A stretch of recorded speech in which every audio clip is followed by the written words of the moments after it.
The only show on talk radio where common sense is a lot more common. Phone lines are now open at 888-TALK. That's 888-8255. And now, The Point proudly brings you Tall Tales with Senator Bob Klitzkie. A well-regulated militia being necessary to the security of a free state, the right of the people to keep and bear arms shall not be infringed. That's how we start Tall Tales every day, adding a little variety to the program today because I got started a tad late. I'm going to start out here with a traffic alert. If you are traveling south on Marine Corps Drive through Jigo, prepare for a long delay because we're talking about one lane of, we're talking about a lane being closed for paving. As much as I really like to see that road paved, you know, I was pleasantly surprised when I came home from my vacation to find that there's actually a road between Dededo and Jigo instead of serial potholes and jaff. As much as I really appreciate that, I don't really like the idea of kind of being surprised by it, but what can you do? So here I am, big as life, twice as ugly, and we'll start the show just like we ordinarily do. I do want to thank Sean for covering for me for a few minutes there until I could grab the mic and start Tall Tales. So we started out with the obligatory reading of the Second Amendment, and I have something from the land of enchantment, the state of New Mexico, that I want to share with you. And so often I have reminded the real Joe Cruz that when a man bites when a dog bites a man, it's not news. But when a man bites a dog, that's news. So the headline of this story is New Mexico GOP wants gun measure on ballot. Now, it's usually the folks on the other side, the lefties, the Democrats, that want to put these gun control measures on the ballot if they don't have enough moxie or enough juice to get them through their state legislatures. But in this case, it's the Republicans that want the matter on the ballot. So here's how it goes. This is New Mexico lawmakers seem to overwhelmingly want universal background checks in their state. Now, that's the people in the state legislature. However, the fact that so many county sheriffs have vowed not to enforce the law has to weigh on some of their minds. And I have covered this in the Second Amendment portion of the program before, where the sheriffs in a couple of the states have declared gun-free zones. They've borrowed a page from the lefties' book with their sanctuary cities. So what some of the sheriffs have done is established sanctuary counties for people who want to keep and bear arms. So after all, the story says, however, the fact that so many county sheriffs have vowed not to enforce the law has to weigh on some of their minds. Well, that's likely to be an issue. It's also an opportunity. At least that's what Republican lawmakers in the state seem to think. New Mexico House Republicans want to put universal background for gun purchases to a vote. They proposed a petition drive to overturn a law expanding mandatory background checks on firearm sales in New Mexico as a constitutional issue. This is about the rights of American citizens, House Republican Minority Leader James Townsend said. Townsend sent a letter to the Secretary of State, Maggie Oliver, requesting petitions for Senate Bill 8 signed by by Governor Lujan Grisham. There's been an overwhelming outcry from areas that I represent, as well as 30 of the 38 sheriffs in New Mexico and about 25 county commissions. It's been a public outcry across the state that they don't believe this is fair or will do any good. Republican Rebecca Dow, a Democrat, represents Sierra, Grant, and Luna counties in western and southern New Mexico. Traditionally, Grant and Luna lean Democrat, but Dow said firearms rights know no political boundary.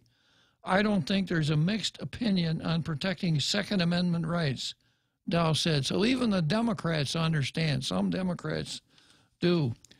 A huge chunk of county sheriffs is saying they won't enforce the law. They're all elected at the local level, which means there has to be at least something of a broad base of support for that kind of thinking. By pushing to put it on the ballot, the thinking seems to be the voters themselves show they don't want universal background checks.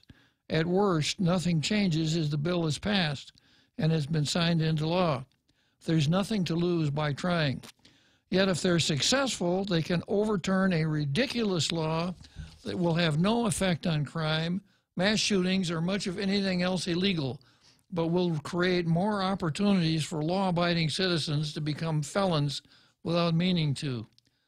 The Secretary of State would have to approve the measure first. If she doesn't, Town said his side is ready to take this to court immediately. If approved, he said they'd begin campaigning on the issue immediately. So little turnabout here. The saying is that turnabout is fair play. So in this case, the Republicans in New Mexico have mounted a referendum, an attempted referendum to repeal a law. So the Republicans in New Mexico are saying that the people in the state legislature are out of touch with the people. 30 of 33 sheriffs say, we ain't going to enforce that gun control law that you guys down there in Santa Fe put on the books. So this is going to be an interesting little byplay to watch. I'll keep an eye on it for you and keep you informed as to how it looks like it's going to go.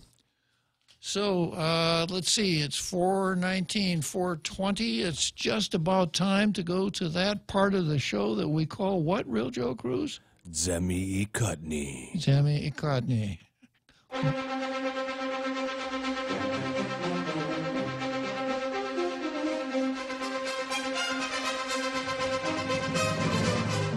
So here it is, Meet the Press, that part of the program where we take a look at the workings of our two daily newspapers. We examine the editorial policies that they make known to all of us on their editorial pages. This is the voice of the newspaper. It's not news. It's the way the newspapers think things ought to go. So we go through those editorials every day. I would say mercilessly. With a blue pencil, we look for misspellings, improper grammar, poor sentence structure, things that don't make sense, an attempt at a political sneak play with the use of words. In other words, we hold these two editorials under a high-powered electron microscope to see what we can find. And once we've done that, I vowed yesterday that I would get my pronouns straight. It's not we, it's I, right? Once I have done that, not they, but I, once I have done that, then I get out my blue pencil and I give the better of the two the coveted blue star. Sometimes it's a scoreless tie. Sometimes it's a contest to see which editorial gets the highest number of minus points. So we start out today with the Guam Daily News. As you were, the Guam, used to be the Guam Daily News. We call it the Pacific Daily News nowadays. And the headline of this editorial is, Police Must Disclose Policies, Information on Officer-Involved Shootings. The Guam Police Department needs to be much more transparent with the public. If they continue to refuse to do so, Governor Lou Leon Guerrero or lawmakers must take action.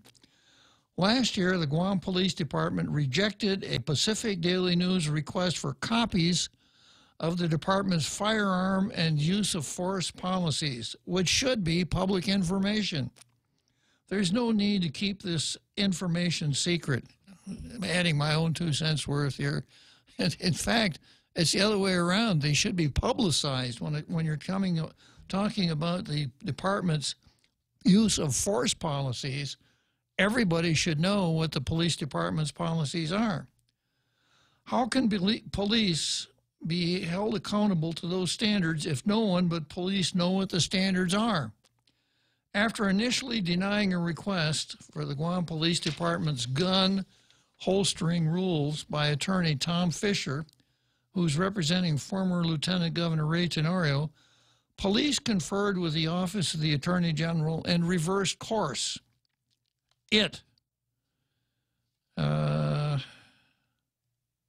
I guess that's the police department, released about 70 pages of policies related to firearm use of force, and possession and holstering of firearms. However, several items were redacted from the records. This kind of reminds me of a situation where a senator in the last legislature decided that a black marking pen was actually superior to our Freedom of Information Act law, and that he had the ability to take his black pen and cross out any item that appeared in a public document if it suited him. So it seems like the police department has adopted the Fernando Esteves approach to disclosure of public documents. This is what Tom Fisher said. They've redacted portions of it, and it's a public document. The entirety of it should be released. He's absolutely right. There's no logical reason for keeping this information from the public. And police continue to withhold the names of officers involved in shootings or the results of investigations regarding officer-involved shootings.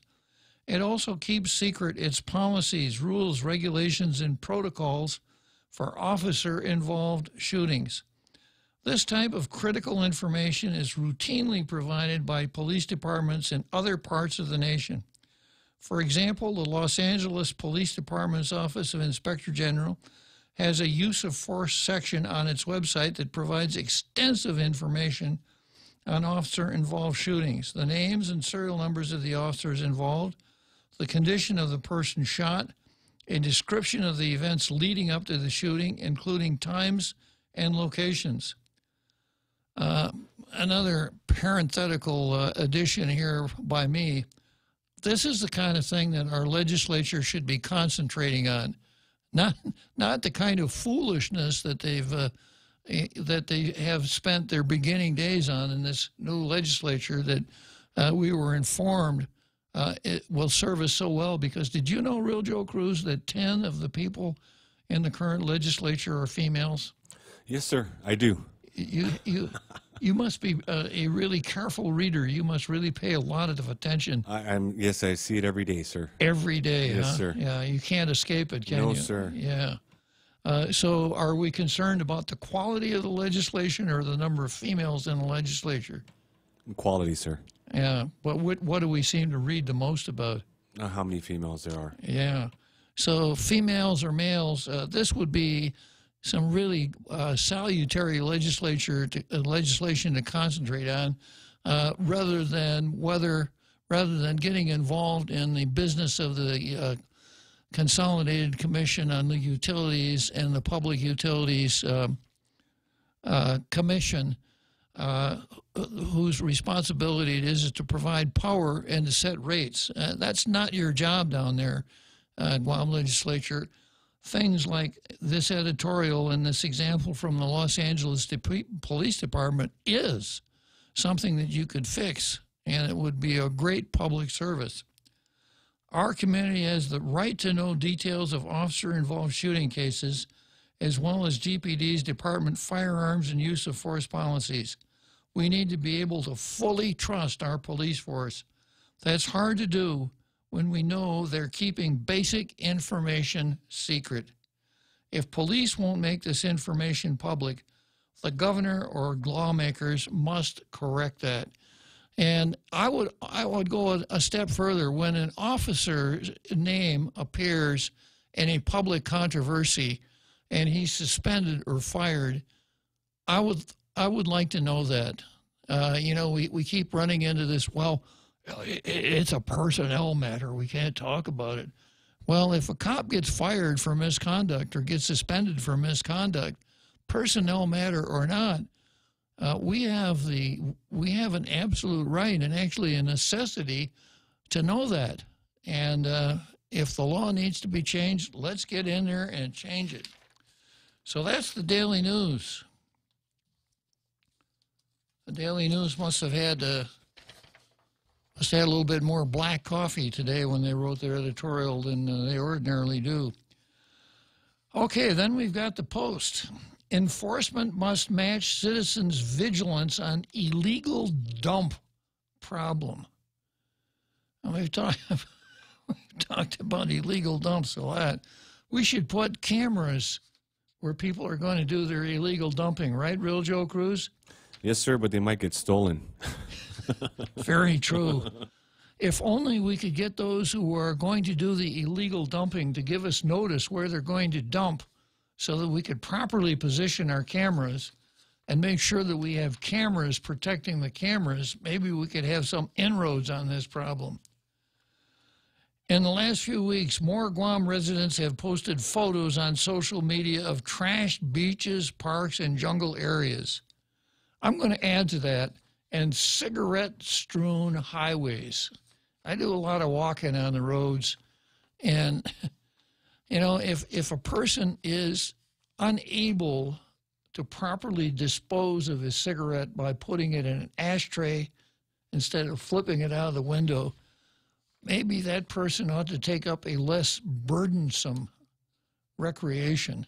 It's really disappointing to see how many cigarette butts you find out on the side of every road. And let's see, it can seem there are more people who don't care than those who do. More photos have recently been shared on social media by concerned citizens, but these show only certain areas people can readily see. Most recently, Victor Brian Sangill posted photos of a pickup truck carrying lumber and plywood, with even more lumber and plywood piled just behind it. One of the photos showed the truck driving off, leaving what looked like construction debris and even an old carpet in the middle of what appears to be a jungle road. Maybe Mr. Sangill could have gotten a picture of the license plate of that truck, and we could have maybe gone somewhere with it. The editorial talks about the Guam Environmental Protection Agency. Local laws make it difficult for them to bring a case to court. I wonder how the Daily News can say this, or how the Post can say this. I don't ever recall anybody ever brought to court on a illegal dumping rap, except for one gentleman in Jigo whose illegal dump rivaled the Orda dump in size. You didn't really need a detective to find it. But I don't think there have been any prosecutions. Guam EPA's solid waste management program has gone through reduced funding even as the number of illegal dumps and the trash thrown into them has increased. Illegal dump sites large enough to be seen by satellite tarnish the island. Well, maybe we could get somebody, NASA or somebody, to do some satellite spotting of these illegal dumps for us. Illegal dumping is happening all over the island, and Guam EPA are mayors. We know that that's barking up the wrong tree. The mayors are not going to enforce the laws about littering and illegal dumping. It just would be a waste of their time. Oh, boy, the break comes fast when you start late, doesn't it, Real Joe Cruz? Sir, you weren't late. I wasn't. No, you weren't. People just showed up too early. Oh, okay. Well, that sounds like another one of the tests on the Scamby test. Okay. Help celebrate Earth Month with 93.3 The Point and the return of the Upcycle Mascot Showdown. Stay tuned for details on the upcoming live event and how you can support your favorite school. The Upcycle Mascot Showdown, brought to you by Lolita Kamet from Remax Diamond Realty, the Agana Shopping Center, Sylvan Learning Center, PBS Guam, and 93.3 The Point. The Extra Point with Jerry Roberts of Guam Training. 3,000 remote customer service workers are about to be hired by Amazon in 18 U.S. states. So what's that got to do with us here in Guam? I'm Jerry Roberts, and at 7:20 a.m. on The Ray Gibson Show, I've got some questions. You can find daily transcripts of The Extra Point at guamtraining.com. Tune in every weekday morning at 7:20 for The Extra Point with Jerry Roberts. Brought to you by Guahan Insurance Services and First Hawaiian Bank on 93.3 The Point. And now, back to Tall Tales with Bob Klitzkie, the one radio show politicians don't want you to listen to. Call now, 888-TALK. That's 888-8255. Yeah, the Post says that the Guam EPA and our mayors and our fellow Guamanians and even tourists have a lot to say about Guam's trash. Unfortunately, what the mayors have to say about it's not very helpful. And what the mayors have said so far publicly is we ain't going to pay any attention to it. It's not important enough for us to wait. It would be a waste of our time. Despite the enormity of the problem, this dumping hasn't been made a legislative priority. Now, given the way the legislature, given the some of the approaches to legislation here in the last couple days, the extension of gestures with hand signal, rude hand signals, the holding up of apparent bags of marijuana. What would happen if someone walked into the legislature with a large trash bag and just dumped it on the floor in the legislature? I don't recommend it. I don't think I'll try it, but it would be in keeping with some of the things we've seen lately. And talk about sending a message. Out of the more than 60 proposed laws introduced in the first few months of the 35th legislature, not one addressed illegal dumping. The closest we get to a bill that might recognize as bad practice is Bill 27-35. This legislation requires a timely publication of GEPA notices, settlements, or fines. Laws need to be strengthened and enforced to penalize those who illegally dump trash that harms their environment. People need to know that it's not okay to show disregard for our neighbors by harming the land and the water. Those who do must face harsh fines and time behind bars. Well, I can't disagree with most of what the Post says, but it's another one of these kind of amorphous attack that comes out against something without coming out and telling us how to solve the problem or who just dropped the ball by not solving the problem, other than blaming it on the legislature. So given the two editorials and the beneficial suggestions made by one of them, I am now about to award the coveted Blue Star to the Pacific Daily News. There you go. Yeah. So both the papers recovered from yesterday's malaise, where neither one of them seemed to be saying much of anything on their editorial pages. Okay, so we move from there into the card. And on the card,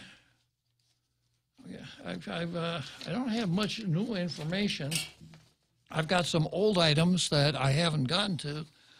As far as new items, I've got William Singer versus the University of Guam. You're probably wondering, who in the heck is William Singer? Well, if you ask 50 well-known rich people who found a novel way to get their kids into prestigious universities, you would know who William Singer is, and you'll know a little bit more about it after I cover that item on the card. Next item on the card is Kelly Bula Naatnya Marsh, and the Kingdom of Spain. And then I've got Rory versus Mike Phillips and Tello versus CCU. But before I go there, I've got a caller named Ken on the line. Good afternoon, Ken. Yeah, good afternoon, sir, Counselor. There's been something that's been bothering me, and I would like to get a clarification from your learned physician. Yesterday, you were dispensing free legal advice to Mr. Mo Adgidon. Seemed to work rather well. Well, the problem is, every once in a while, you watch TV, Law and Order and all this, and or you go down to the court and you watch the court, the proceedings, and every once in a while, the attorney, would be questioning the witness or a witness, and I don't know, or for some reason, the attorney would request ask a request to the judge, permission to treat this witness as hostile.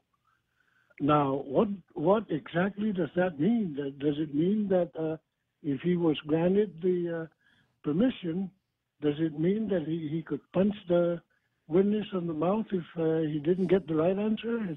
What does that mean? Well, I'll tell you what, Ken.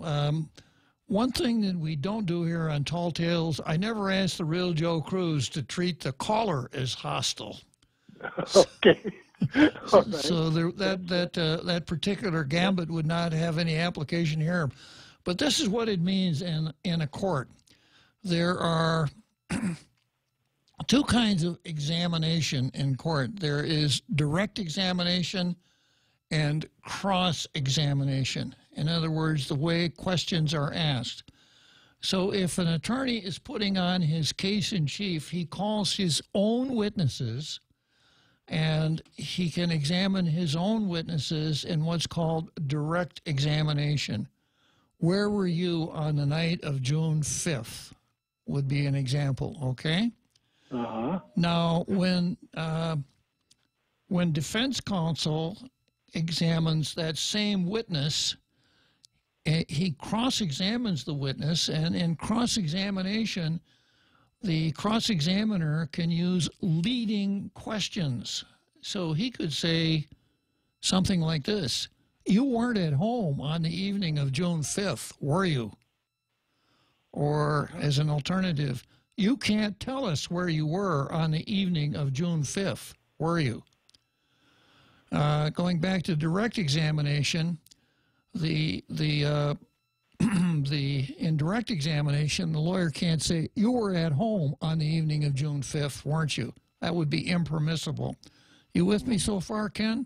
Yes, sir. I'm trying to keep up. Okay. So if the attorney asks the judge to treat a witness as hostile, what that means is that he wants the ability to cross-examine his own witness. So let's say that the prosecution has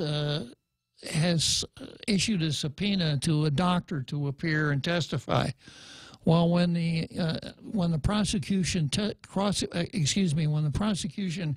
asks that doctor questions, it's direct examination, and he cannot ask leading questions. But depending on how that witness behaves, the lawyer may ask the judge for permission to treat the witness as hostile. Okay. Which means that the prosecutor could cross-examine that witness. Okay, so there's no hostilities like what's been happening down at the at the legislature this past several days, where one got escorted out, the other one there was bird flipping, and there was a judge, I believe, a federal judge, and they were flipping birds and everything, you know, and nobody asked to treat anybody hostile. I think there's a lot of hostilities going on there. Yeah, well, the free-floating hostility that occasionally occurs at the legislature is a little different than what we mean when we say treat the witness as hostile. That may not be the best choice of words. It might make more sense to the folks in the audience if the phrase were treat the witness as adverse rather than hostile. Hostile. Yeah. Well, there certainly was a lot of hostilities going on this past couple of days. Yeah. Well. You know, and a lot of them inappropriate behavior, and what the heck is going on there? One wonders. Yeah. But you know, I don't know. I'm just confused, you know, with this. I heard it often, you know. Sure. Permission, Your Honor, permission to treat this witness as hostile, you know. What does that mean? Does he get to punch the witness if he didn't get the right answer? I don't know. Yeah. Well, you came to the right place for an answer, Ken. I appreciate it, Counselor, and keep up the good work. One vote for the real Joe Cruz also. I don't know about this real Joe Cruz. He's developing this cult of personality here, you know? That's right. Well, the way he's sharp as a whip, boy. He comes up with those scamby answers real quickly, you know? He's a real scholar, that real Joe Cruz. That's right. I am so impressed. Okay, well, thanks. Anyhow, sir, you have a good day. Thank you for the info. I appreciate it. Have a good show. Nice talking to you, Ken. You too. Bye-bye for now. Okay, well, out there in our international radio listening audience, we'll get back to Tall Tales now and cancel the rest of the Real Joe Cruz adoration show, at least. Real Joe Cruz, is it true that you're being measured for new headphones because the ones you've been wearing don't quite fit over your big head anymore? That's true, sir. They're also going to widen the doors here so I can get my head in. Well, the cult of personality is as demonstrated by the real Joe Cruz. Well, that's okay out there in our international radio listening audience. If the real Joe Cruz is developing a fan club, so be it. Now, yesterday we had Rocio Merrill call and ask if the real Joe Cruz could appear on camera. And that's, you know, I understand where Rocio was coming from, and you know, given your genius for self-promotion and all, it was kind of a reasonable call. But, you know, if back in the day when Rush Limbaugh was on TV, did anybody ever get to see Snerdley? It's kind of the same principle, isn't it? Yeah. Okay, I got a question here on Facebook. What about advertising of the sale of marijuana on live TV on the record? Please answer that. Oh, please answer that, please. Okay. Does that pass the decorum test? Okay. Well, it's something I certainly would never do. I wouldn't recommend it to anybody else. And I did comment, if it wasn't yesterday, it was the day before, on the approach that the chairman of that committee took when there was a witness who disagreed with Clint, and they exchanged mutual slanders, basically dealing with the subject matter that was under discussion in the bill, that is, being high on marijuana. Clint saw to it that that particular witness was escorted from the hall. But when someone did something which I thought was extremely egregious, something that in 50 years of watching the Guam legislature, I don't think I've ever seen anything like it when Howard Hemsing comes in and holds up 2 bags of marijuana and says,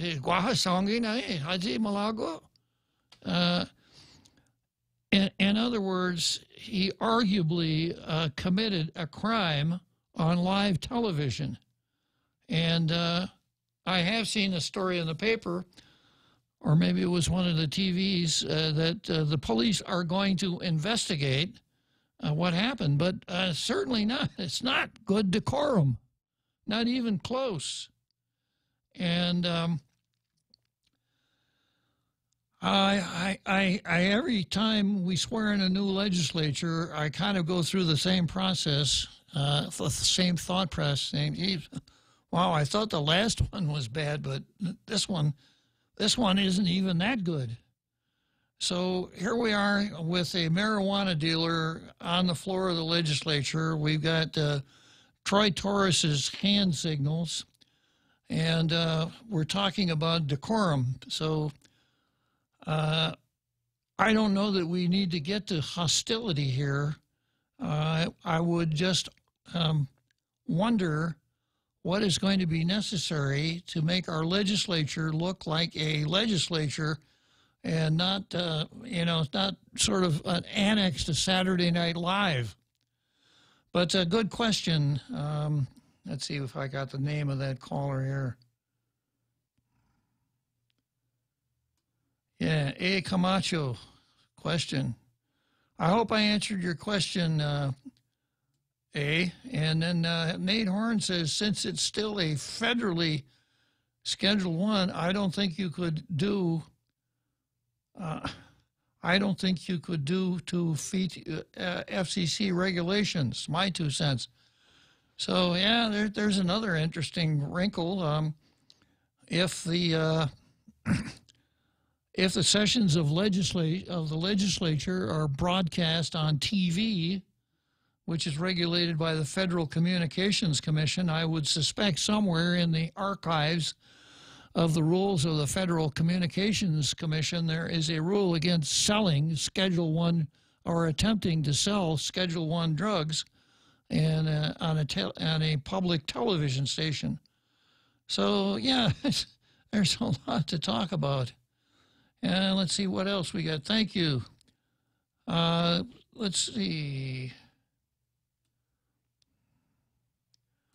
A says, thank you. He should have been removed just like Mr. Zarzan. I would have thought so.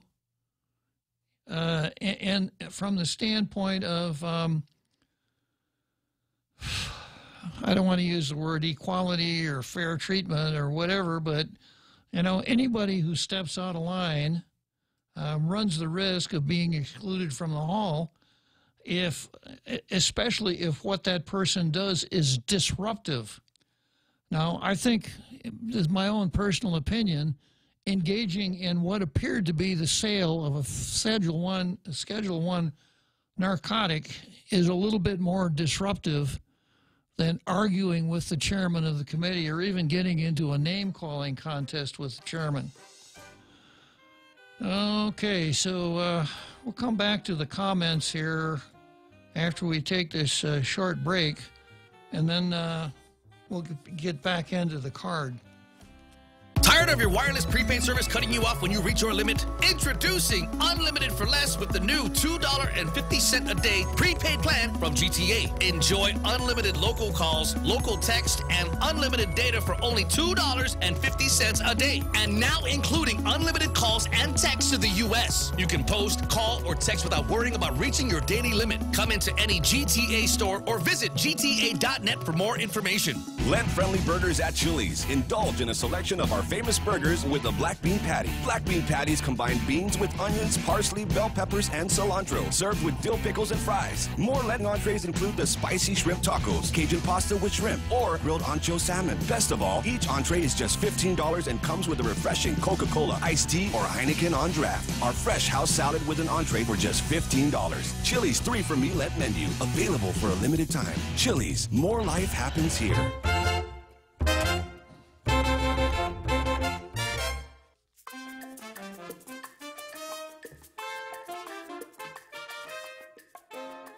Great music there, Real Joe Cruz. So let's welcome back some folks here and read their comments into the record, Real Joe Cruz. Welcome back. So we've got Tongan. I'm sorry, we got Tom Van Ingen.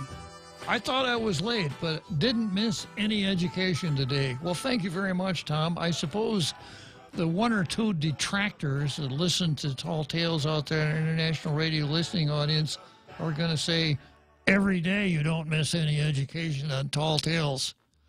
But you wouldn't pay any attention to that, would you? Juanita Machi said she thought she was late also. And then Juanita Machi goes on. I guess Juanita is part of it. Juanita goes on and puts the name Joe Cruz with 3 smiley faces behind it. The cult of personality continues to grow, Real Joe Cruz. And then I've already read I. Camacho's comments and Nate Horn's about the FCC. And then Joe Cruz. Now, this is not you. This is another Joe Cruz, right? Another Joe Cruz says, that wasn't even marijuana. It was Tongan. So I wonder what schedule Tongan is on as far as the DEA is concerned. But get out your Law and Order notebooks here for a second. You know, you read all the time about these drug busts where the DEA intercepts the parcel, takes the real drugs out, and puts a substitute in the package, and then sends the package on to delivery and busts the people that claim the package. Whether or not it was actually marijuana in the bag is an interesting question, but not necessarily dispositive if Howard is presenting it as marijuana. Yeah. If as an example, if I had some baking powder in a little bag, and I said, Real Joe Cruz, I got this white powder here. You might want to sniff it. It's going to make you feel really good. I don't know if you've ever heard of it, but it's called cocaine. You give me $50 and I'll give you this bag. I could be busted for attempting to distribute a controlled substance, even though it's not. So it's an interesting question. Was it really marijuana or not? And does it matter? Now, from the decorum standpoint, it's just as serious if it wasn't as if it were, because that's what Howard wanted everybody to think, that it was marijuana. And I think a substantial part of our international radio listening audience would agree with me that such antics really have no place during the time that the legislature is seriously attempting to conduct business. So much for that. So we've got about 4 minutes here till that big halftime show that we thrill you with every day at about 1700 at about 5 o'clock. So the first item on the card here is William Singer versus UOG. This is not exactly a local story, notwithstanding my attempts to localize it by adding the name of the UOG. And if you've been paying attention to national news today, you'll find out that about 50 very prominent people in the mainland have been indicted for various kinds of bribery and other criminal activities designed to get their children into prestigious universities on the mainland. And the guy who is at the bottom of this is a gentleman named William Singer. And I've got a story here that appeared on Political. And here's what William Singer did. William Singer, who ran a sham college counseling company that bribed college coaches and administrators and helped students cheat on college entrance exams, told one parent involved, quote, there's a front door, which means you get in on your own. The back door is through institutional advancement, which is 10 times as much money. That means like giving large gifts to the university's endowment or things like that. And then Singer says, and I've created this side door in. Singer, who has pled guilty to a string of charges, was the mastermind in allegedly bribing coaches and college administrators with about $25 million in payments over 7 years, and paying off college entrance exam administrators to allow students to cheat on their tests. So you dig into this a little bit more, but there are people who would take various college entrance tests, the GRE and things like that, that would be necessary to get into these schools. And these very smart people would take a test. Real Joe, now just you got a long-term contract here with Tall Tales, so don't get tempted. I suspect that people wouldn't, if they knew, they'd be after you. Real Joe Cruz, can you take these college entrance exams for me? I know I'll pass for sure, given the brilliance that you've shown on Tall Tales. Anyhow, paying off entrance exam administrators to allow students to cheat on their tests. Dozens of wealthy parents, including Desperate Housewives star Felicity Huffman, Lori Loughlin of Full House fame. Neither one of these two have ever appeared on Law & Order, so I don't know who the heck they are. But it's time for our big halftime show. We'll come back to Singer versus UOG.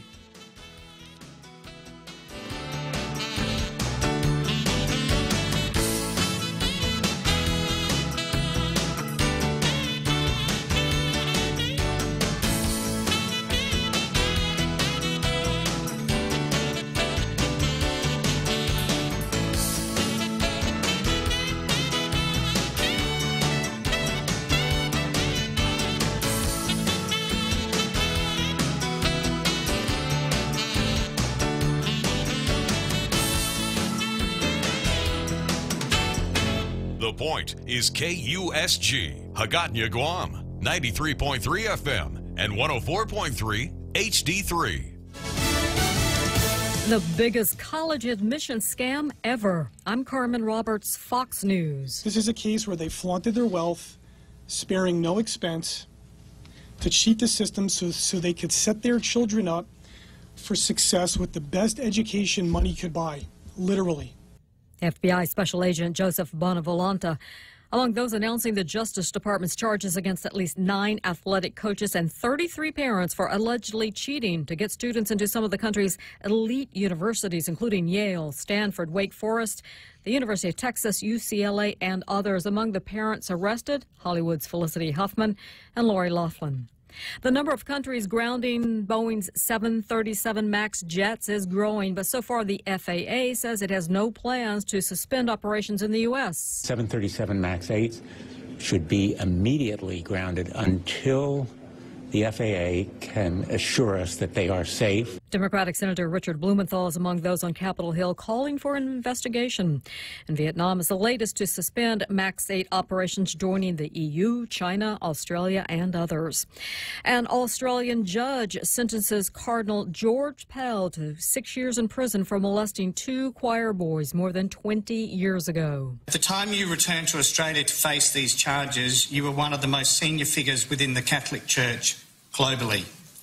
You remain a cardinal of the Catholic Church. You are a figure of significant interest to those of the Catholic faith. The 77-year-old Pell denies the allegations. And it appears former Pittsburgh Steeler Le'Veon Bell has found a new home. A person familiar with negotiations says Bell has agreed to play for the New York Jets. ESPN says the 4-year deal is worth $52.5 million. This is Fox News.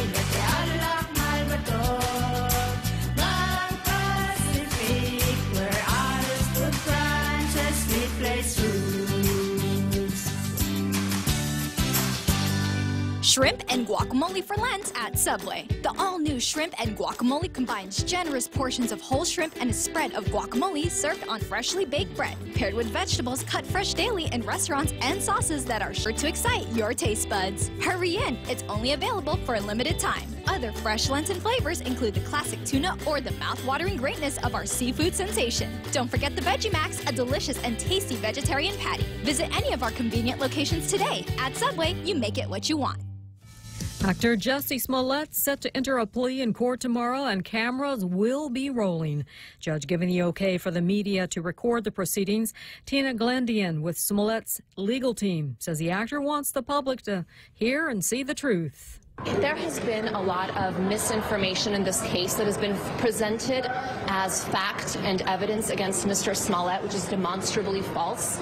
We welcome cameras in the courtroom so that the public and the media can see the actual evidence. Smollett faces 16 felony counts of disorderly conduct for allegedly filing false police reports about a hate crime. California's governor plans to put a stop to executions. Governor Gavin Newsom says the intentional killing of another person is wrong, and as governor, he will not oversee the execution of anyone. Instead, he will grant a temporary reprieve to more than 700 condemned inmates. But Michael Hennessy, the president of the Association of Deputy District Attorneys in Los Angeles, says Newsom is usurping the express will of California voters and substituting his personal preferences. Since reinstituting capital punishment more than 40 years ago, California has executed 13 people, but none since 2006. 79 death row inmates have died from natural causes. Jack Callahan, Fox News. A Georgia woman who struck and killed 3 people, including a mother and baby, in 2017, won't serve any jail time. 19-year-old Zoe Reardon pleaded guilty Monday in a civil lawsuit, the judge sentencing her to 36 months probation. And Dow futures are down 58 points at this hour after blue chips lost 96 points yesterday, weighed down by Boeing shares, which are sliding on the 737 MAX 8 news. The S&P 500 yesterday gained 8 points. The NASDAQ rose nearly 33. I'm Carmen Roberts, and this is Fox News. Tired of your wireless prepaid service cutting you off when you reach your limit? Introducing Unlimited for Less with the new $2.50 a day prepaid plan from GTA. Enjoy unlimited local calls, local text, and unlimited data for only $2.50 a day. And now including unlimited calls and texts to the U.S. You can post, call, or text without worrying about reaching your daily limit. Come into any GTA store or visit gta.net for more information. Okay, I think it's coming up soon. Yeah, we're in Route 1 and near the airport intersection, right? There, see it? What's the keyword? Look for the keyword. Check out the Vantage digital billboard and reap the rewards. Catch the keyword on the screen and get a free Americano or tea with menu purchase when you mention the keyword at your next visit to the Hive. Conditions may apply. Did you see it? You got it. I got it. You just focus on driving. Take advantage today and take a look at Vantage Advertising's digital billboard located on Route 1 at the airport intersection.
Another big halftime show here at Tall Tales.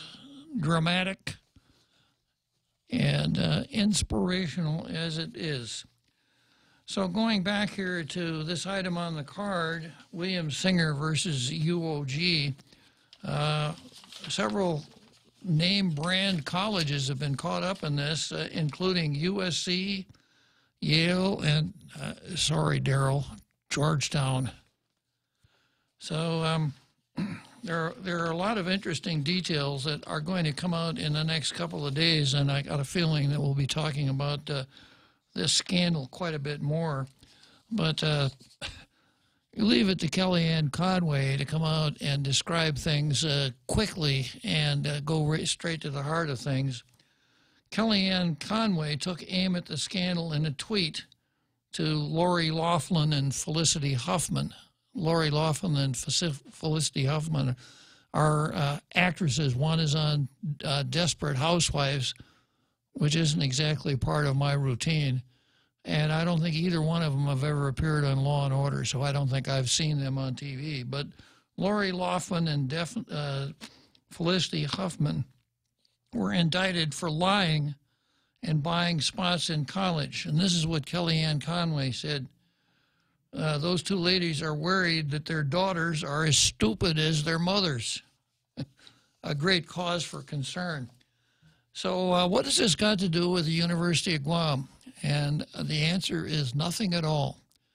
And a little bit of social commentary here. It's kind of a sad day when we have a society in which the school that you go to is perhaps more important than what you know or what you could do.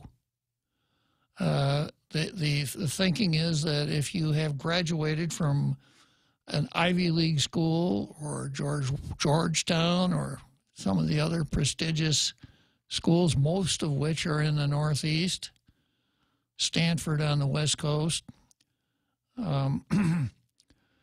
that just the mere fact that you graduated from these schools, you may be dumber than a rock, but if you somehow have a diploma, you've got it made. You're going to have a good life after that. So the reason that I put this on the card is Singer versus UOG is I don't think anybody is bribing officials at the University of Guam for the admission of their children, although I did tell one of my corny jokes on that subject not too long ago, which I'm sure the real Joe Cruz has forgotten, but... Why do you think I'm so smart and I'm broke? Let me tell it again, all right? So down at the coffee shop, a bunch of fathers were sitting around right after school started in the fall and bragging about where their kids are going to go to school. And the first father says, my son, full scholarship to Harvard. You know, Harvard's a darn good school. Second father said, yeah, well, my boy's going to the Naval Academy. So, full ride the whole way. It's not going to cost me a nickel. And when he's out, he's got a job. He's going to be a commissioned officer in the United States Navy. The third father says, well, I guess if American schools are okay, but you ever hear of Oxford? Well, my boy's going to Oxford. He's a Rhodes Scholar, and he's going to go to Oxford. How do you like them apples? And the fourth father says, what happened? Couldn't you guys get your kids into UOG? So I think the point I'm trying to make here is that a college education ought to be a ticket to something, not based on the diploma that you got, but whatever it was that you learned. And I'm here to say that if you go to the University of Guam, which I jokingly refer to from sometimes as the Harvard as the Western Pacific, perhaps not a joke at all, you can come out of the University of Guam with some equipment that will allow you to have a successful life. And let's hope that we're never subject to the kind of moral bankruptcy that would think that we could get our kids off to a good start in life by bribing somebody to do something that's just dead wrong. That's a crime. There is a way of stating it. I can't quite remember it, but nothing good ever comes from doing bad. So as reprehensible as this whole scandal is, in a sense, it's too bad for the kids that their parents are so warped that they think they can get their kids off to a good start by bribing college officials and getting into some of the other shenanigans that that the article points out. You know, one of the shenanigans that that Singer did was that almost every major university has a special admission category for athletes. So if you are a talented athlete, you don't have to meet the same requirements as those who are not athletes, which, again, I think is really doesn't do the country any good. But that's the way it is. So Singer would phony up athletic records for kids. A female volleyball player who never even played varsity volleyball, but Singer put together various things that made it look like she was a star. They even photoshopped the faces of some of the applicants onto the bodies of athletes playing football or whatever. So it's really a sad comment on kind of a general sense of morality here. So as much as I have opined on this subject, we're going to go now to someone who will really set us straight, and that would be Jimmy. Right, Jimmy? Oh, hi. Hi, Jimmy. Yeah, there's a similar situation here on Guam. Okay. You know that high school teacher at, I think, DW? She was sending out GEDs to get students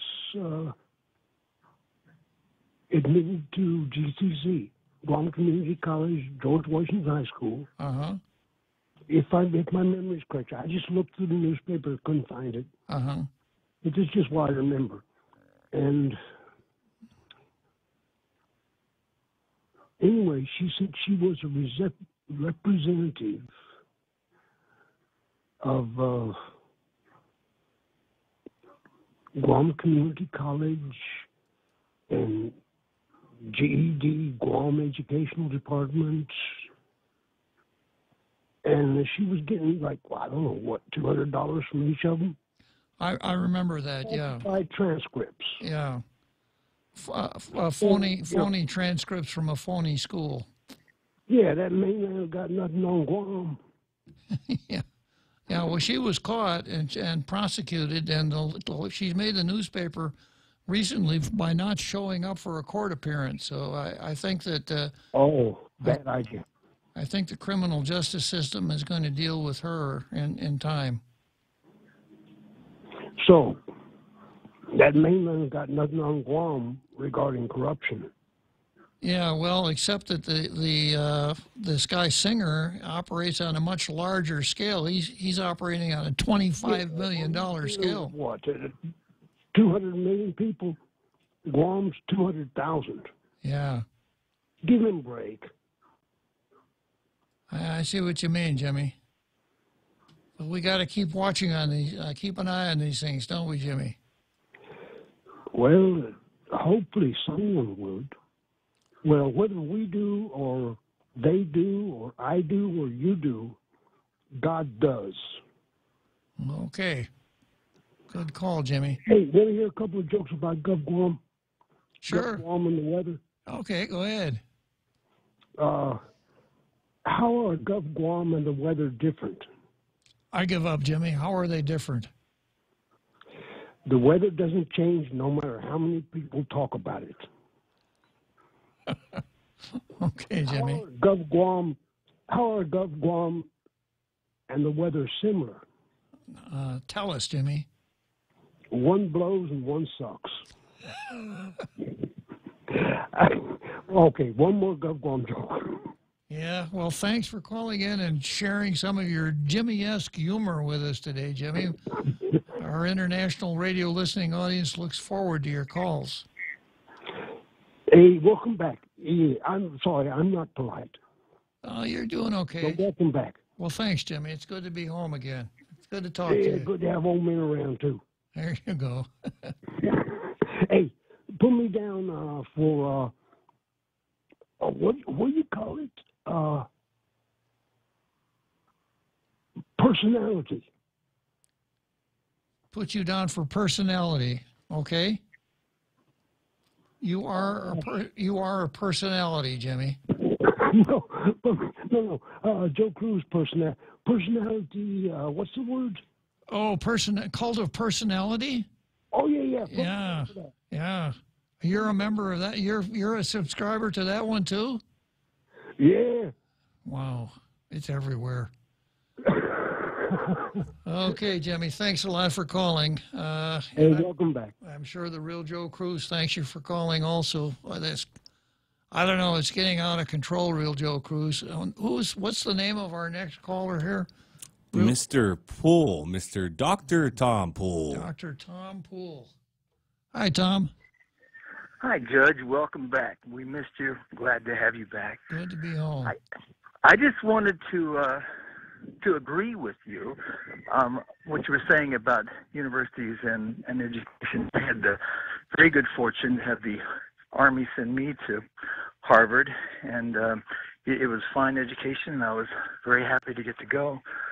But there was no shortage of students when I was there that got there by means other than academic excellence.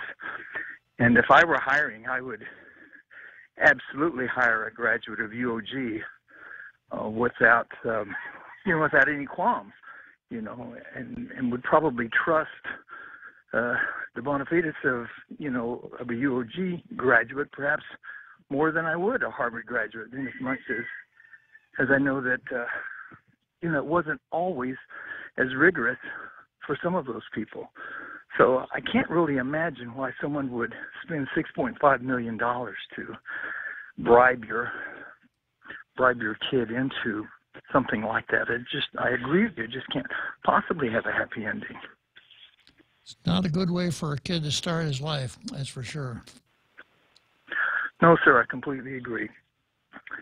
Anyway, Judge, welcome back. So glad to have you. Thanks for taking my call. Thank you very much, Tom. It's always a pleasure talking to you. So, as usual, Tom adds something to the conversation, having been to Harvard himself and telling us that he has, his suspicion was that a lot of the folks that he met there didn't get there on the basis of academic excellence. I had a poster here once who kind of stuck up for the university. This is Ireneo San Nicolas Jr. My dad went to UOG and got his commission in the Marine Corps. Ren San Nicolas, yeah. So what could be better than that? Going to college and getting a commission in the Marine Corps. I don't think you could possibly do any better than that. And it worked pretty well for Ren. So thank you, Ireneo Jr., for chiming in and helping us with that one. So the point I wanted to make with this this bribery scandal is that it's a sad comment on our society where people who have been successful think that they can bribe their children's way to success. And as this rolls on, I'm sure we'll hear more about it.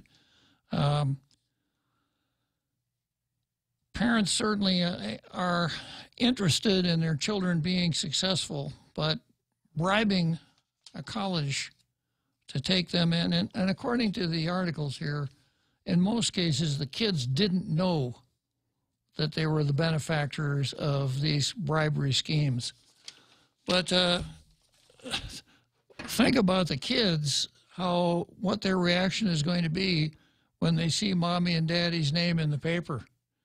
Like this Felicity Huffman is the wife of William H. Macy, who's one of my favorite actors. William H. Macy was the addled car salesman in the movie Fargo, if you can remember that. A terrific character actor who apparently was a participant himself, but those who have written about it so far wonder why he wasn't also indicted. Perhaps he cooperated. But anyhow, think of what that poor Macy kid is going to say when he sees mom and dad's name in the paper trying to bribe him into college. not a good thing. Okay, the next item on the calendar here is Kelly Bulanaan Marsh versus the Kingdom of Spain.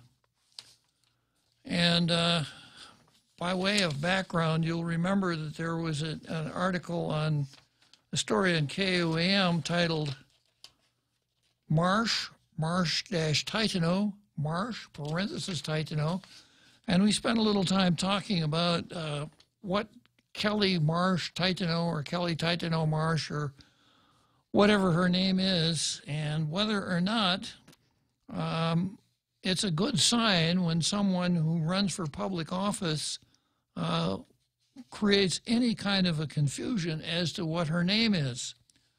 And I had some rather unkind things about her to say about her highlighting the name Titano.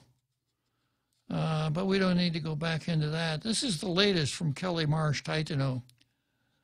She introduced the KUAM story. Senator Kelly Marsh, parenthesis Titano, close parenthesis, introduced Bill 59, which would establish a provisional commission to ensure that the Chamorro perspectives are given a respectful place.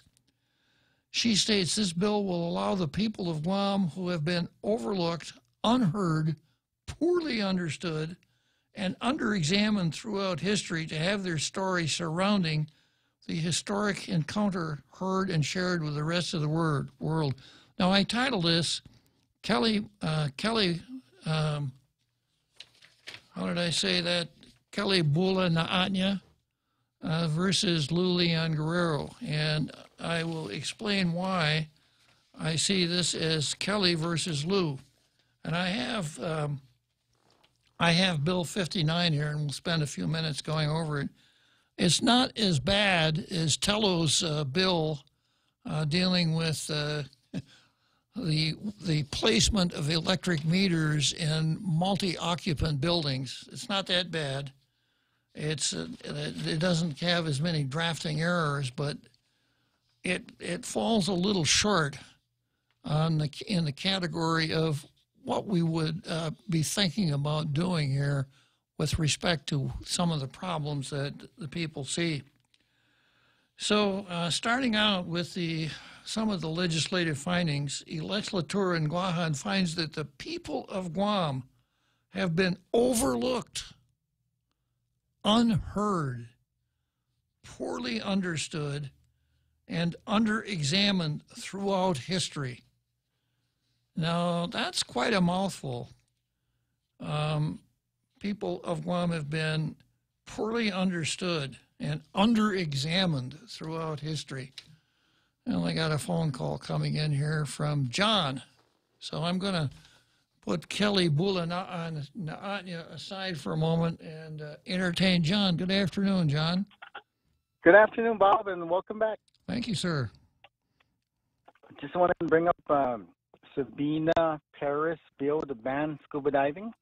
Okay, go ahead. Blaming scuba divers for lack of fish, I believe. Yeah, I said that in the paper, right? But is it really scuba divers? We get like 1.4 million tourists on Guam, and if you add it up, like, they probably do like 2 toilet flushes a day. Uh-huh. And the amount of chemicals to treat the sewage, and then they send it out to the water. I don't think the fish population is going to grow at all, or if they do, it's really bad. Can you tell us what the essence of Sabina Paris's bill does, John? It just totally bans scuba diving. They say that it's a cause for no fish. No scuba diving whatsoever. Yes, and we have these preserves, and they're loaded with fish, but we can't fish there. Is it no scuba diving or no fishing by scuba divers? Yeah, fishing by scuba divers. Okay, so you could be a scuba diver, you just can't fish, correct? Can't fish. Yeah. Or basically commercial fish. Okay. If you free dive, it's basically you can't commercial fish at all. I mean, you just don't catch a lot. I mean, you can't breathe. Right. Try catching something without breathing. That's like impossible. Yeah. Anyways, the studies, I don't think the information she has from Department of Agriculture is correct, because we're down at the marina like basically every day, 5 days a week, and they do send out these note takers, and that's all they do. They don't even see our catch, or even if we come in at night, they never see our catch. So I'm not too sure where they're getting their information. So are you a scuba fisherman, John? Yes. Is that your livelihood? Is that how you make a living? I'm basically retired, and the guys I hang around with, that's their livelihood. I see. So I support them. So and we get quality fish, and there's a lot of fish in Guam. It's just this time of our lives. I mean, you just got to be a little skilled, and it's really hard to do it and catch quality fish without breathing. So, if you say you do most of your fishing at night, John? Yes, because that's how you catch fish. Okay. You can't catch fish during the day. I mean, reef fish. Okay. It's impossible. So, about how many fish would you catch in a night? We catch, I've been fishing, well, my friend's been fishing for 30 years. I just started it 2 years ago, and we're catching like 400 pounds a night. And that's the past 2 years for like 5 days a week. Wow. So that's a lot of fish. We don't have a problem with fish. Yeah. And that's not even in the preserves. And one of our arguments is we have these preserves, but zero enforcement. I mean, we'd be out there, and we'd see boats fishing, fishermen in the preserves, and we would call it in. But they would say they can't because there's no budget. There's no boat, not enough conservation officers. So it's like they pass this preserve thing, and there's no enforcement. I see. So, how many scuba fishermen would you say there are on the island, John? There is, my crew is 4, but I guess we're the only ones because the other crews, they don't really go. But there's lots of free divers. I see. I mean, they're really.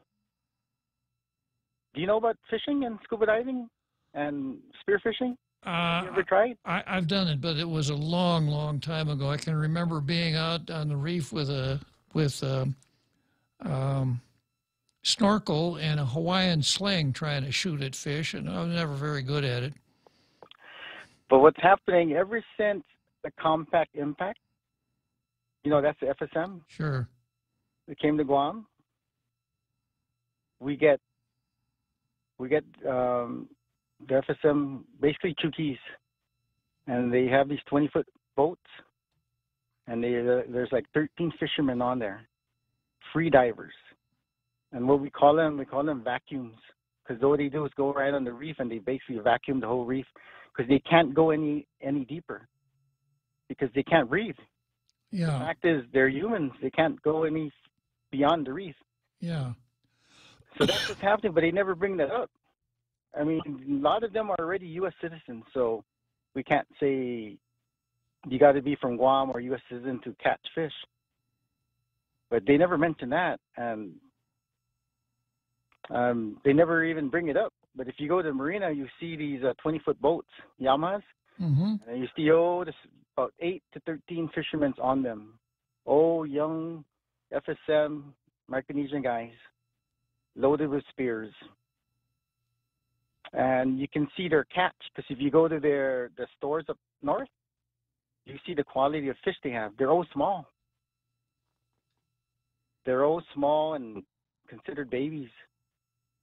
But the fish we're catching is beyond the reef, and those fish are categorized as ready given birth. I mean, they're ready bred and laid their eggs, because they have a chart at Department of Agriculture. Yeah. Different sizes of fish that tells you that these guys are ready, mature, and they're ready bred. So those are the fish we're catching.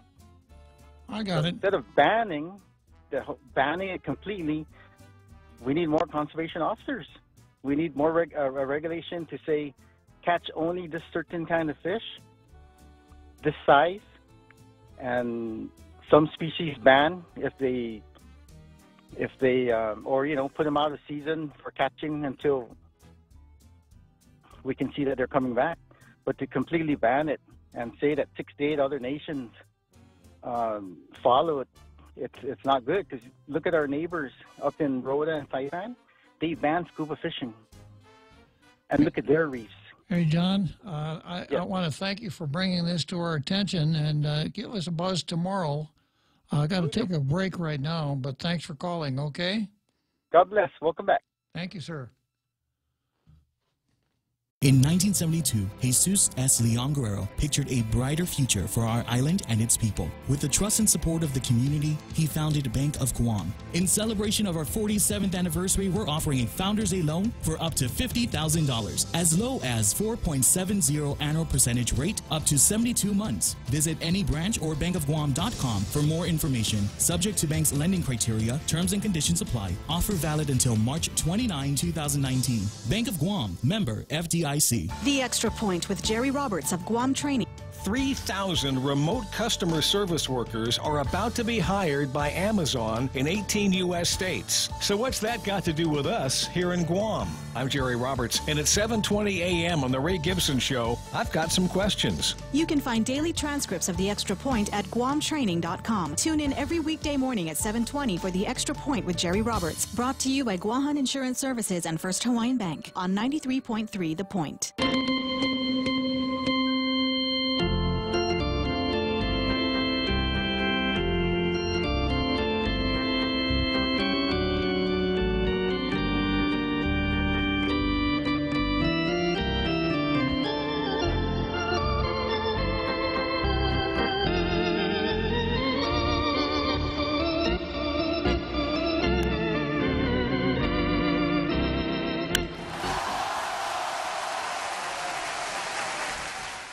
Jack Haddock did not sign up, did not suit up today.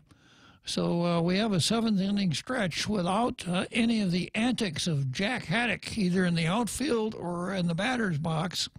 So if any of our international radio listening audience happens to bump into Jack, tell him that we miss him here on Tall Tales, even though he's suiting up for the Chamorro Land Trust team now. The Tall Tales Tigers really miss him. Right, Real Joe Cruz?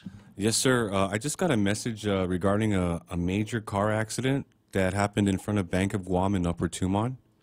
And it's saying Tell us more, Real Joe Cruz. All lanes going towards Dedido are closed at this time to try to find alternate routes. Okay, so Bank of Guam, Upper Tumon, Marine Corps Drive, northbound lanes. Major accident. Yeah, I'm trying to place where the Bank of Guam is in Upper Tumon. It's just past the intersection of GTA where you turn from Harmon into Harmon Industrial Park. Yeah. It's maybe about 50 yards upward, and there's a Bank of Guam there. Does that mean that when I'm heading north on Marine Corps Drive? Yeah, you might want to find an alternate route unless it's cleared up by then. Yeah, good. I'll keep an eye open. Okay, well, whoever alerted you to it, could you call him back and say, please get that opened up? Absolutely, sir. By about 6:05 so that Bob can drive up to Jigo? Yes, sir. Right away, sir. Yeah, I appreciate that very You're much. welcome, sir. Thank you, Real Joe Cruz. So that's the Real Joe Cruz. He's always attentive. Okay, so we're back in Bill 59 here, and this is a bill that was introduced by, and here's the name on the bill, Kelly Marsh, parenthesis, Titano, parenthesis, comma, PhD. Yeah. And it's an act to establish the Historiata in etnon estudion I umalii zan umafana I tautau hizung zan tautau tano commission. To share the Chamorro perspective during the 500th year since I Manautau Mona first discovered Westerners in their waters. This is quite a piece of work. The legislature finds that Chamorro ancestors arrived in Guam 3,500 or 4,000 or more years ago and thrived, developing a rich culture, language, and lifeway. In March 1521, a Manauta Mona discovered a Spanish expedition in their waters that went on to become the first expedition to have circumnavigated the world. I think that what they're talking about here is Magellan. The legislature finds that the people of Guam have been overlooked, unheard, poorly understood, and under-examined throughout history, and that the 500th year since the circumnavigation simultaneously offers the people of Guam an opportunity to tell their story about their experiences in the midst of the first encounter between Pacific Islanders and Westerners. Now, I'm going to read that sentence again. Opportunity, the people of Guam, an opportunity to tell their story about their experiences in the midst of the first encounter between Pacific Islanders and Westerners. Now, that happened 500 years ago. And I think that probably everyone who would be able to tell the story of how that went down is probably dead. Nobody lives for 500 years. So I see an attempt here at a sort of a virtue signaling and some of the same, perhaps, mindset that causes Kelly Marsh to put the name Titano in parentheses behind her name and in front of PhD. And then the bill goes on to say the legislature is determined to facilitate the dissemination of information about the Chamorro people, including the status of their civilization at that time and their subsequent experiences, including the unfortunate naming of their archipelago of islands, it's redundant, as Islas de Ladrones. Legislature further finds that the governments of Spain, the Republic of the Philippines, and Chile will be engaged in international recognition of the circumnavigation to include a retracing of the voyage, scholarly conferences, studies, public events, exhibits, cultural exchanges, state visits, agreements, and multinational maritime exchanges in which Chamorro navigation skills and canoe technology should be appropriately displayed and recognized. Legislature finds that the people of Guam should lead and otherwise be involved in these scholarly activities depicted within the context of the historical encounter, and that a commission would help to foster thoughtful examination and rich dialogue about these historical events and its consequences. Well, so what we're talking about here is that, let's see, I think it was March 6th, 1521. Yeah, so we've already missed the due date. In March of 1521, a gentleman named Fernando Magellan was the first person to circumnavigate the world. He sailed his 3 sailboats. Well, he started out with 3 sailboats. Only one of them made it back. He didn't make it back. He was killed in the Philippines. But his expedition made it all the way around the world. So proving that the world actually is not flat. Yeah. So the Spaniards apparently want to celebrate the fact that Magellan, who, as I recall, was actually Portuguese, working for the Spanish crown, but the Spanish want to celebrate their role in circumnavigating the world, kind of like the United States takes a certain amount of pride on putting a man on the moon, although we're not so proud that we can, the movies that we make about it don't show the American flag.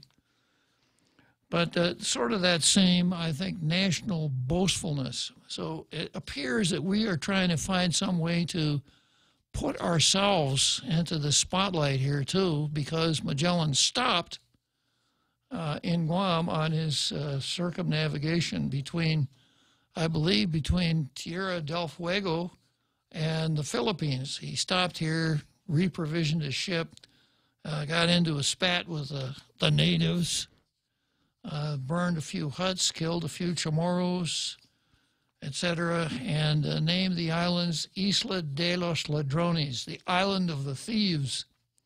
And read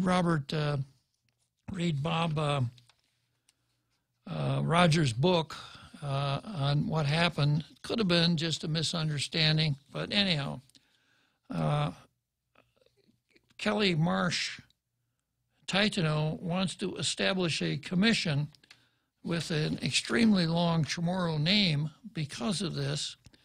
And here's the membership of the commission. There would be one representative from the Department of Chamorro Affairs appointed by the president, one representative from a commission Ifinu Chamorro dan Finagud Historia dan Lena La Tautautano, appointed by the Gihilu of the Commission, one scholar from the University of Guam appointed by the president of the university. The UOGA president shall also appoint an alternate scholar who shall assume the role and responsibility of the first scholar in, now catch this, Real Joe Cruz, assume the role and responsibility of the first scholar during his or her absence. Wow, something I thought I'd never see again. When the word they, the word there could have been used just as easily. One representative appointed by the governor of Guam, one representative from an indigenous-focused or historical nonprofit organization appointed by the Speaker of the legislature, one representative from the Guam Preservation Trust, appointed by the board of the Guam Preservation Trust, one representative from the Guam Visitors Bureau, appointed by the GVB board, who is knowledgeable about the interpretation of Guam's history as reflected in the visitor industry, a visitor experience, one mayor appointed by the Mayor's Council of Guam. I don't know. You might not be able to get a mayor to do this. This may just be a waste of a mayor's time, keeping away from the really important things that he has to do. One representative appointed by the chairperson of the legislative committee with oversight of the Department of Chamorro Affairs, Snow White and 3 of the dwarfs round out this commission. That's all of the members.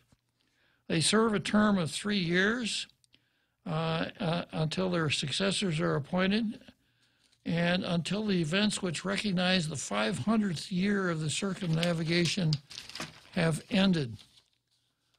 The commission shall elect its own chairman, etc. Now, here are the duties and purposes of this. How many member committee?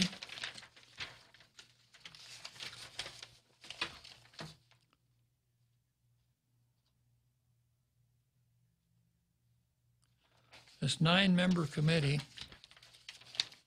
The purposes are to ensure that indigenous narratives and critiques are incorporated into the planning and development of events and materials. Continually study and direct research necessary to organize public programs, develop marketing and education materials, and coordinate other events and logistics around the 5th centennial of the circumnavigation. Again, circumnavigation around the Earth. I think circumnavigation of the Earth pretty much covers it. Another redundancy. And it's not the 5th. Oh, yeah, it's the 5th centennial. To consult and collaborate with the Office of the Governor, the Legislature, the Department of Chamorro Affairs, the University, the Commission, Commission Ifino Tomorrow, the Department of Education, the Mayor's Council of Guam, Chodi Store, no, that's not right, no. Historical and cultural institutions and organizations and others in Guam and in the region who may participate, contribute, and collaborate in programs and projects. Work with the government of Spain's agencies and museums to ensure Guam's participation and sharing of local displays and materials are presented in other parts of the world. Now, I'm going to stop here, and I think that I just put my finger on the purpose of this whole undertaking here. And remember, it's Kelly Marsh Titano versus Lou Leon Guerrero. Lou just came out with a press release. She's going to simplify the government of Guam. We've got too darn many commissions, too many commissioners, and we're going to lessen the number of commissions. And the ink is hardly dry in that press release, and here we go with this commission. I think I can put my finger on the purpose of it, but let me talk to, good afternoon, Tom. How are you doing, my friend? I'm doing great. Tom, yourself? All right. I finally caught your voice again flying in the air. Okay. Anyway, I don't think Magellan was the first foreigner that landed in Guam. Somebody must have taught Chief Kapua some English words, because somehow Chief Kapua gave the order that you may attack. Remember? That's how they named that village down there, Umatak. I didn't realize that, but you may attack. Kapua gave order to his warriors to attack Magellan. He said the English words, you may attack. You know, it's a good thing that we have our international radio listening audience. Some of the most intelligent people in the world share these bits of wisdom with us, Tom, like you do, like you just did. So we all are a little bit more educated now that perhaps the English teacher who first landed in Umatak, was the first foreigner to visit Guam, and we should celebrate him and not Magellan, right? Yeah, somebody must have taught him English. An English person, probably, not Magellan. So Magellan is really the second foreigner to come to Guam. Okay. He really did not discover Guam, you know. Magellan did not. He just got pushed here by the typhoon. Probably, yeah. Here for a while. Yeah. So anyway, nice to hear your voice again, Bob. Well, thank you very much, Tom, and thank you for sharing that little bit of humorous wisdom with us. At least you don't have to scrape any more windshields, huh? That's true. All right, buddy. Talk to you later. So long, Tom. Yeah, well, there we go. It just goes to show you, unless you listen to Tall Tales every day, you're going to miss some important information. So we're coming up on the home stretch here. I'm going to come back to Kelly Bulanatnya and her multi-named commission tomorrow. But during the last 10 minutes of the program, I'm going to go back to the features that I've been working on down the home stretch. Attention homeowners, MRE solar energy systems now come with battery storage for zero money down. This means that your home will have power even when the island power isn't available, like during power outages or during and after storms. The inconvenience of not having power for your home is a thing of the past. It's solar with battery storage exclusively by Micronesia Renewable Energy. Don't be left in the dark. Call 632-2613 for a free consultation. MRE. The smarter choice. Lent-friendly burgers at Chili's. Indulge in a selection of our famous burgers with a black bean patty. Black bean patties combine beans with onions, parsley, bell peppers, and cilantro. Served with dill pickles and fries. More Lenten entrees include the spicy shrimp tacos, Cajun pasta with shrimp, or grilled ancho salmon. Best of all, each entree is just $15 and comes with a refreshing Coca-Cola, iced tea, or Heineken on draft. Our fresh house salad with an entree for just $15. Chili's 3 for Me Lent menu. Available for a limited time. Chili's. More life happens here.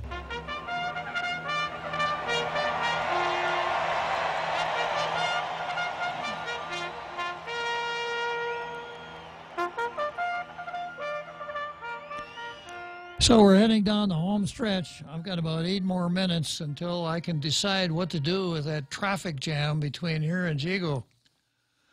I've been working on a couple of feature items here. One called Our Planet is Not Fragile, and the other one I call The Bad Old Days.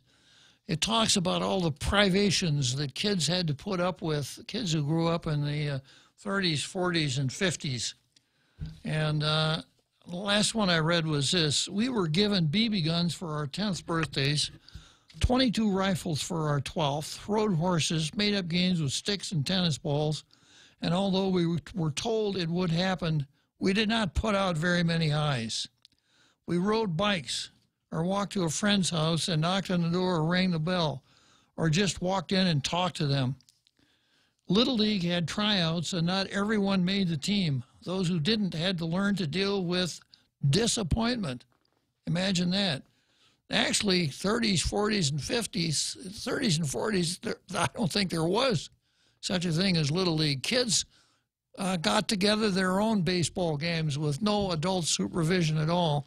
Somebody would bring a bat, another kid would have a ball, every kid had a glove, and we'd choose up sides and play baseball.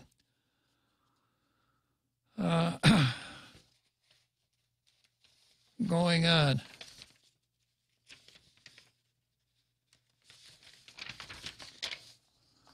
The idea of a parent bailing us out if we broke the law was unheard of. Actually, they sided with the law. This, of course, was before parents decided they needed to bribe college officials to get them into college. Now, here's kind of the punchline. These generations, 30s, 40s, and 50s, have produced some of the best risk takers, problem solvers, and inventors ever. The past 60 to 85 years have seen an explosion of innovation and new ideas. We had freedom, failure, success, and responsibility, and we learned how to deal with it all. So if you were one of those born between 1925 and 1955, congratulations. I know one of our callers fits into that category, and I haven't seen him on Facebook today, causing me to ask the question, Monkey si mo at gidun? You might share this with others who have had the luck to grow up as kids before the lawyers and the government regulated so much of our lives for our own good. While you're at it, forward it to your kids so they will know how brave and lucky their parents were. Kind of makes you want to run through the house with the scissors, doesn't it? Here's a quote from Jay Leno.